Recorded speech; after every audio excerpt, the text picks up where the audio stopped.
नमस्कार।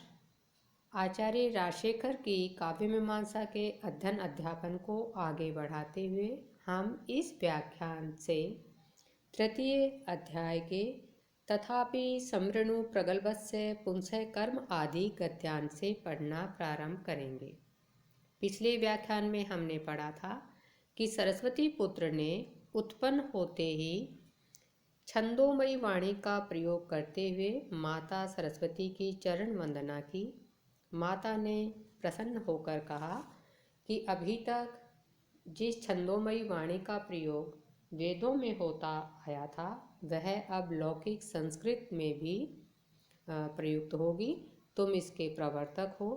और माता ने पुत्र के अंग उपांगों का वर्णन किया और कहा कि भगवती श्रुति भी तुम्हारी प्रशंसा करती है, और एक मंत्र ऋग्वेद का उद्धृत उन्होंने किया। अब आगे जो काव्य पुरुष या सरस्वती पुत्र से संबंधित वर्णन है वह हम आगे के गद्यांशों से पढ़ेंगे। पढ़ते हैं संबंधित पाठ्यांश। तथापि समृणु प्रगल्भस्य पुंसः कर्म बालोचितं चेष्टस्व इति निगद्य निवेश्य चैनम अनोक आश्रणी गंडशैल तलतल्पे स्नातुम अभ्रगंगाम जगामे। माता ने कहा कि प्रगल्भस्य पुंसः कर्म समृणु, अब प्रौढ़ जनोचित कर्म करना बंद करो। प्रगल्भस्य प्रौढ़, पुंसः पुरुष के, कर्म समृणु समेटो, अर्थात प्रौढ़ पुरुष के द्वारा किए जाने योग्य कर्म करना बंद करो। तो क्या करो? बालोचितम चेष्टस्व, और बालोचित क्रियाएं करो। इति निगद्य, पुत्र को यह कहकर माता ने क्या किया? अभ्र गंगाम स्नातुम जगामे, माता सरस्वती आकाश गंगा में स्नान करने के लिए जगह में चली गई। अभ्र गंगा आकाश गंगा, उसमें स्नान करने के लिए चली गई। क्या करके? एनम, इस बालक को, निवेश संस्थापित कर या सुलाकर। कहाँ पर? अनोक है आश्रयणी गंडशैल तल तल्पे, अनोक है वृक्ष, वृक्ष के आश्रय में स्थित, वृक्ष की छाया के आश्रय में स्थित गंडशैल चट्टान जो शिला थी, उस शिलातल रूपी तल्प पर, शिलातल रूपी बिछोने पर बालक को संस्थापित कर या सुलाकर माता आकाश गंगा में स्नान करने के लिए चली गई। तावच्च कुशान शमितश्च समाहर्तुं निश्चितो महामुनिः उष्ण परिवृते पूष्णी ऊष्म उपप्लुतं तम अद्राक्षीत। तावच्च, और तब, कुशान समिधः च समाहर्तुं, कुशा और समिधाओं को समाहर्तुं लेने के लिए, निश्चितः निकले हुए, महामुनि उष्णा, महामुनि शुक्राचार्य ने, तम अद्राक्षित, उस बालक को देखा। कैसे बालक को देखा? परिवृत्ते पूष्णी उष्ण उपप्लुतम, सूर्य के दिशा परिवर्तन करने पर, पूषा सूर्य, पूष्णी सप्तमी का एक वचन, उसके परिवृत्ते दिशा परिवर्तन करने पर, दिशा परिवर्तन होने पर, उष्ण उपप्लुतम, उसकी जो धूप थी उस धूप से उपप्लुत संतप्त, तो धूप से संतप्त उस बालक को महामुनि शुक्राचार्य ने देखा, जो क्या करने निकले थे? कुशा और समिधाओं को लेने के लिए निकले थे। और फिर क्या सोचा कि कस्य अयम अनाथ बालय, यह अनाथ बालक किसका है? इति चिंतयन, यह सोचते हुए, स्वम आश्रम पदम अनैचित, बालक को अपने आश्रम स्थान में ले गए, आश्रम में ले गए। क्षणाद आश्वस्तश्च स सारस्वतेयः तस्मै छंदस्वतीं वाचं समचारयत्। जब बालक वहाँ पर गया आश्रम में, तो क्षण भर में ही आश्वस्तः च, आश्वस्त होकर, स सारस्वतेय, उस सरस्वती पुत्र ने, तस्मै, उन शुक्राचार्य के लिए, छंदस्वतीं वाचं समचारयत्, छंदोमयी वाणी का संचार किया। सरस्वती पुत्र ने शुक्राचार्य के हृदय में छंद से परिपूर्ण वाणी का संचार किया। अकस्मात विस्मापयन् स च अभ्युवाच। इसके पश्चात अचानक विस्मय में डालते हुए स च उन शुक्राचार्य ने भी अभ्युवाच कहा। इस तरह से उन्होंने भी छंदोमयी वाणी का प्रयोग किया। क्या कहा? या दुग्धापि न दुग्धेव कवि दोग्त्रिभिरन्वहं हृदि नः सन्निधत्तां सा सूक्ति धेनु सरस्वती। उन्होंने सरस्वती की स्तुति इस रूप में की कि वह सूक्ति धेनु स्वरूपा सरस्वती नह हृदय हमारे हृदय में सन्निधत्ताम निवास करे। जो कैसी हैं? कवि दोग्ध्रिभी कवि रूपी दोग्धाओं के द्वारा अनवहम प्रतिदिन दुग्धापि दोहन किए जाने पर भी न दुग्धाइव नहीं दोहन की गई के समान रहती हैं। अर्थात कविजन प्रतिदिन जिनका दोहन करते हैं किंतु फिर भी उनमें कोई परिवर्तन नहीं होता, उनका कुछ भी क्षीण नहीं होता, इस रूप में जो विद्यमान रहती हैं, ऐसी कामधेनु स्वरूपा जो सरस्वती हैं वे हमारे हृदय में निवास करें।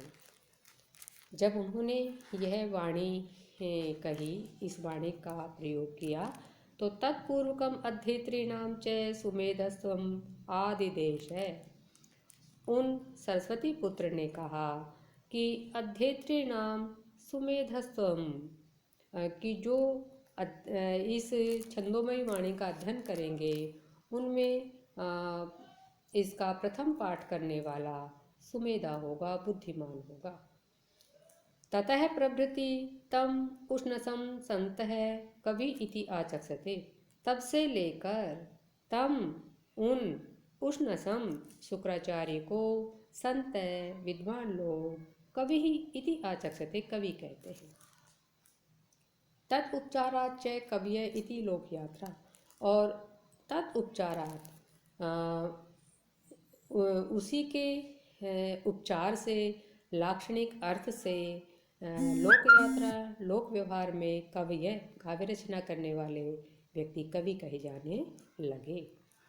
कवि शब्दश्च कव्रिवर्णने इत्यस्य धातोः काव्यकर्मणो रूपम।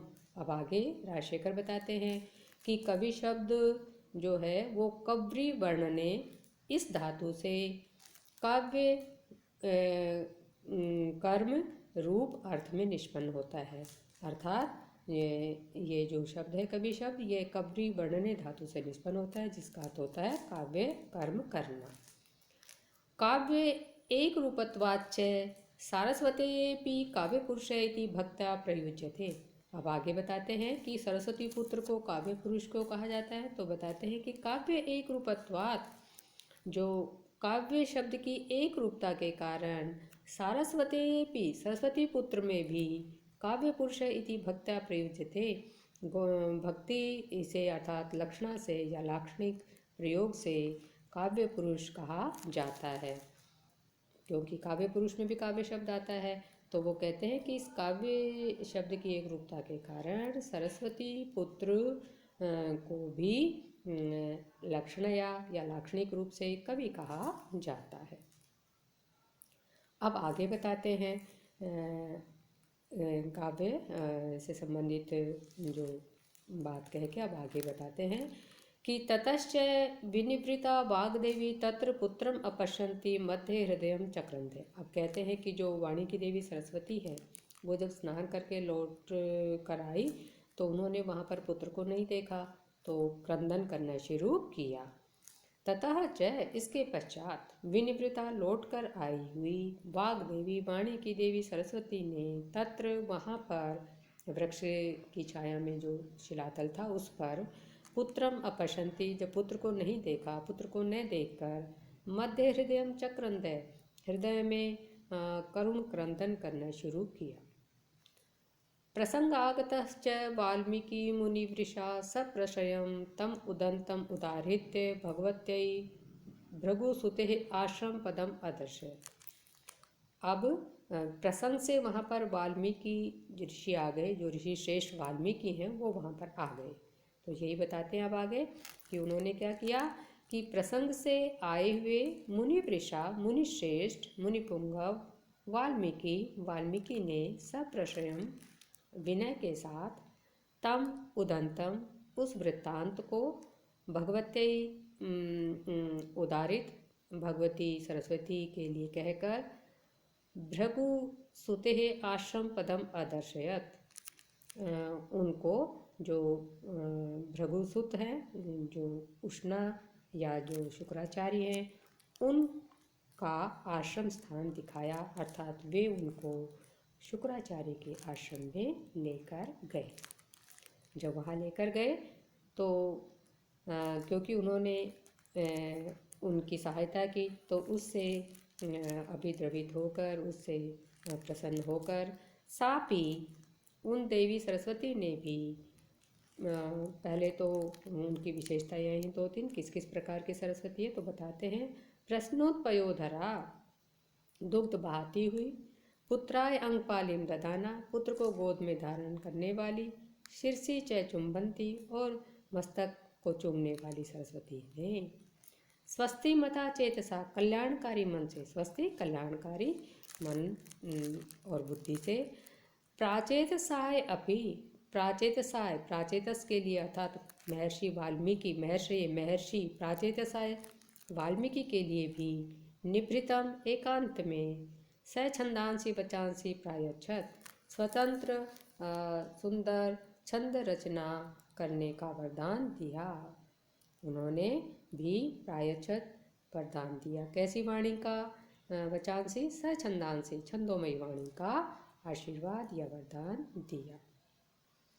अनुप्रेषितश्च स तया निषाद निहत सहचरीं क्रौंच युवतीं करुण क्रेंकारया गिरा क्रंदतीम उद्वेक्ष्य शोकवान श्लोकम उज्जगात। और जब सरस्वती ने उनको विदा कर दिया तो बताया, तया अनुप्रेषितः च, उनके द्वारा विदा किए जाने पर, स उन महर्षि वाल्मीकि ने, निषाद निहत सहचरीम, बहेलिये के द्वारा मार दिया गया है साथी जिसका, ऐसी क्रौंच युवतीम, जो क्रौंच पक्षी की स्त्री को, क्रंदतीम उद्वीक्ष, रोते हुए देखकर, जो कैसे रो रही थी, करुण क्रेंकार या गिरा, करुण क्रंदन से युक्त वाणी के द्वारा, जो करुण क्रंदन कर रही थी वाणी से, और इस तरह से करुण क्रंदन करते हुए जो रो रही थी, ऐसी उस क्रौंच पक्षी की जो पत्नी थी उसको देखा तो उद्वीक्ष देखकर शोकवान, जो शोक युक्त हो गए, करुणा से आप्लावित हो गए, क्योंकि उनका मन दयावान था इसलिए वे शोकग्रस्त हो गए, दुखी हो गए। और शोकग्रस्त होकर श्लोकम उज्जगात है, उन्होंने यह श्लोक कहा। क्या कहा? माँ निषाद प्रतिष्ठां त्वामगमः शाश्वती समाः यत् क्रौंच मिथुनादेकम अवधि काममोहितम। हे निषाद, हे बहेलिये, तुम शाश्वती समाः प्रतिष्ठां माँ अगमय, कभी भी प्रतिष्ठा को प्राप्त नहीं हो। क्यों? यत्, क्योंकि क्रौंच मिथुनात्, क्रौंच और क्रौंची के जोड़े में से तुमने काम मोहित अमेकम अवधि, काम मोहित एक जो क्रौंच पक्षी है उसका वध कर दिया है, उस को मार दिया है, इसलिए तुम कभी भी प्रतिष्ठा को प्राप्त नहीं हो। यह जो श्लोक है वो संस्कृत साहित्य में सुविख्यात है और जो वाल्मीकि है उसकी करुणा को यह अभिव्यक्त करता है। आज इतना ही, शेष आगामी व्याख्यान में। सभी के कुशल मंगल की कामना के साथ। जय तु भारतम।